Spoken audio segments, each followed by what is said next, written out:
And what's your idea about the U.S.-ASEAN relationship? But during the era of Joe Biden, obviously he forced ASEAN to pick sides. And with Donald Trump in power, has he produced any what type of strategy, policies vis-a-vis this region, Southeast Asia, ASEAN? Maybe not yet. I think they don't know much about ASEAN. You'll take time. I mean, I remember the congressional hearing for the Secretary of Defense, Hegseth. Oh, that's true. He couldn't identify any country in ASEAN. That's true. Trump didn't even know that China is part of BRICS. So they have strong emotions, a strong will, but they still lack knowledge. But give them a few more months. ASEAN has a very clear position. China will become more and more important to us. China is a historic opportunity. Bilateral trade is about $1 trillion. That's true. Chinese investments are everywhere. Connectivity is improving. Even the Vietnamese, the Thais are linking up by train. So all this is good. But the deep instinct in Southeast Asia is the closer you are to China, the more you must diversify. Because otherwise China will have too much power over you. So whether you're Vietnam or Indonesia or Philippines, all of them do not want to be subservient to China, but they want to be close to China. So I tell my American friends, if you force us to choose, you will not like the answer. But if you don't force us to choose, every door, every window will be open to you. And you don't have to pay a cent. So I think America will gradually move into that position. And I have a view, perhaps slightly Chinese bias. I was in Geneva.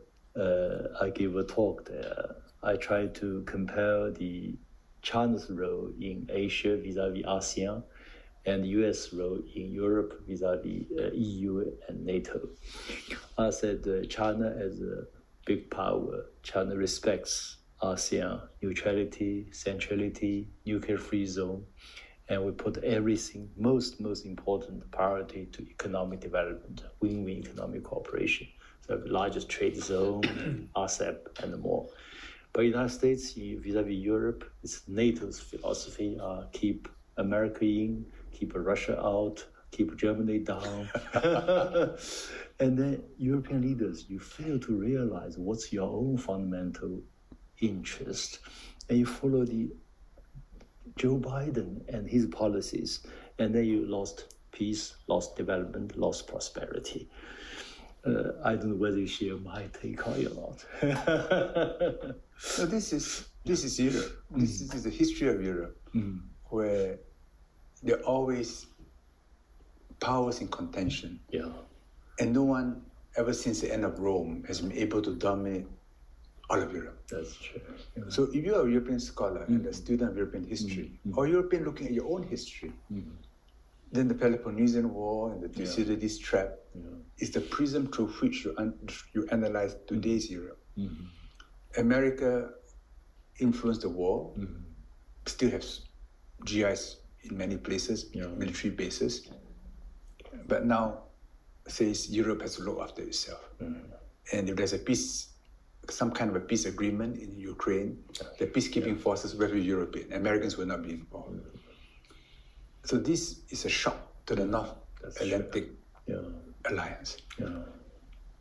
You cannot use the Thucydides prism to look at Asia, because in Asia, every time China recovered, it dominated. And it dominated not by military force, even though it always had strong military forces, but by exploiting the size of its economy to influence behavior.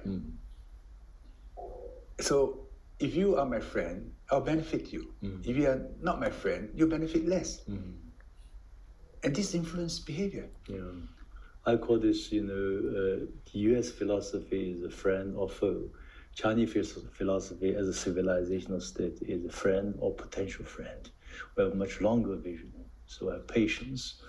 And finally, a question concerning a fascinating topic. It's about multilateralism and multipolarity. Basically, even you look at the Munich Security Conference, this time the scene is multipolarity. That's something rare for Europeans to admit. That's important. So I came to a thesis, I don't know whether you share or not, that is, if multilateralism as it is today can reflect the multipolar world, the reality, then it's what we call genuine multilateralism. If it's not, it's as Joe Biden talked about, rule-based. That's very narrow scope of multilateralism. So it's we call it fake or semi-fake multilateralism. I remember Angela Merkel when she was still chancellor. She was in Davos 5-6 years ago. I was there, and she said, we have to make a reform on international system, institutions. Otherwise, China does not wait for us. So China go ahead with BRI, with New Development Bank, etc. So he said we have to reform. Otherwise, the rest of the world do not wait for us. So I think this, we prefer, we support, we endorse multilateralism, but they should reflect changing times and changing reality. This multipolar world is already there. What do you think of this? It's difficult because the Western countries have dominated the world for so long. They think that their own ideas are superior. They recognize that the democracies have problems, but still they think they're superior. When they were strong and self-confident, they promoted liberalism, which should respect a diversity of views, but all within a Western framework. Now, those liberal ideas within Western society have come into crisis because of immigration. For instance, I don't think they can ever absorb, fully assimilate Muslim populations. So they're in a bit of a crisis. In a curious way, who are the liberals now? In the best sense of liberalism, it is China and India. Because China and India say, my relationship is not based upon you becoming like me. Jai Shankar, the Indonesian External Affairs Minister, said recently at the Munich conference, he said, if our ambassadors in the West behave the way your ambassadors in India behave, you will find it unacceptable. But they come here, they don't know the place, they're immediately judging us. Oh, you shouldn't be doing this, you shouldn't be doing that. And I give you a mark, 3 upon 10, Singapore, 2 upon 10. They give you a mark. You look at the top journals, New York Times, Economist, Financial Times. They're experts. That's true. And they are very quick to give recommendation to governments. That's true. They don't live there. Their knowledge is shallow, but they are full of wisdom and advice. That's true.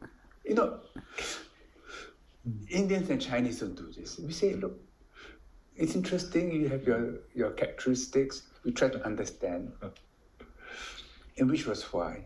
And this is very important. 70 years ago, between India and China, they had the 5 principles. India had Panshio, but unfortunately, because of bad India-China relations, there was a commemoration in China, but not in India. Yes.